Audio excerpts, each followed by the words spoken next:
Hello!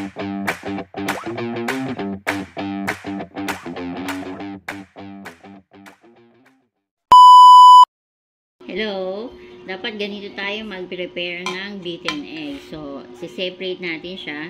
I-beat natin to.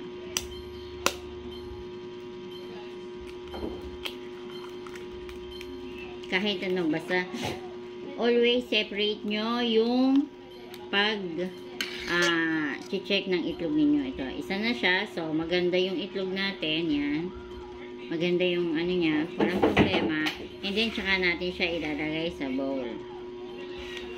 Kung maramihan na, pero kung isa lang naman niya, okay lang. So, magka-crack tayo uli ng isa pa. Nabasag ko yung ano niya. Yung pinaka-shell niya. Yan.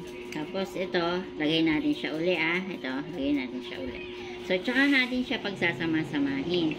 Kasi once na naglagay na kagad tayo dito ng egg, kumbaga, pag kinrack ko to at diniretso ko doon, di ba, pangatlong egg na siya dapat. Pangatlo na siya.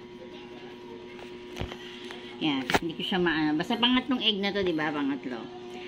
So, kung yung dalawa na nakrack natin kanina ay maganda, tapos itong pangatlo, tsaka siya nasira, tsaka siya bugok, sayang yung dalawang crack eggs na nilagay natin dito. So, wala na tayong magagawa kundi i-dispose na lang silang tatlo.